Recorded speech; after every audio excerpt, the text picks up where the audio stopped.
Leave is granted. Minister. Mr. Acting Speaker, I rise as the son of a very proud Hunter Valley family, and I cannot believe the member for Charlestown has just spent her entire time trash-talking her electorate.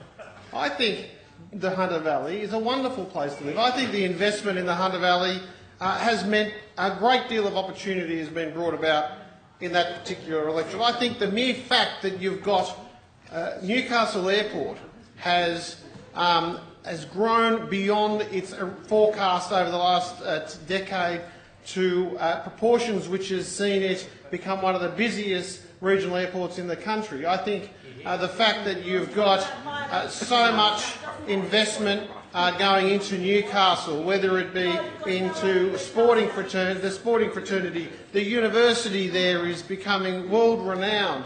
I think that the Honeysuckle Wharf development has meant that it has become such an appealing place for people to spend recreational time. Mr. Acting Speaker, I'm delighted that so many of the growing members of the cruising fraternity are using Newcastle as a port. I think that the exploration and exportation of minerals and particularly, of course, one of my favourite industry, the wine industry in the Hunter Valley, has meant that it is certainly deserving more than the trash talk that we've just seen from the member for Charlestown. But I digress, Mr. Acting Speaker. I want to speak to the motion and congratulate the member for Cootamundra on what is essentially a thumping endorsement for Gladys Berejiklian. And I'm horrified that the Shadow Treasurer is not here. The member for Kensington has not decided to attend here in the chamber during this particular debate, because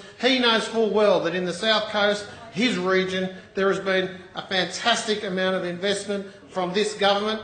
I represent the seat of Baulkham Hills, and I've got Mr. Acting Speaker, I've got a front page of a newspaper in my electorate which I keep to remind me of Labor's failings.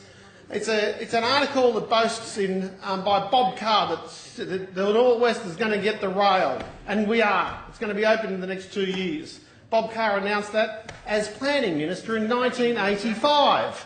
In 1985, Mr. Acting Speaker, Bob Carr announced that. I even had the audacity of the Labor Party come to me when I was the Civil Contractors Federation CEO asking for some earth-moving equipment to be placed at Showground Road during a visit by a Labor MP so they could pretend that they were commencing the construction. This is the hype and the hypocrisy and the disgraceful way that the Labor Party approaches government. And as I've said in the past, Mr. Acting Speaker, they cannot be trusted. For 16 years we had nothing done in this state. I cannot, with the exception of an overpriced and under-delivered rail network across the northern districts, I still cannot find the infrastructure that the former Labor government delivered the people of New South Wales. They certainly didn't deliver it.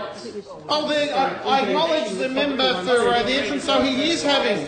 I acknowledge the interjection from the member for the entrance, so he does have infrastructure being built in the regions. But there is infrastructure being built in the regional areas. We've just heard it from the interjection from the member for the entrance. He's in stark conflict with the comments made by the member for Wyong.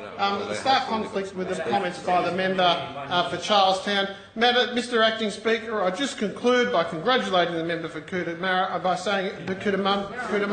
saying how horrified I am at the trash talk from the member for Charlestown, and I endorse the motion. Thank you.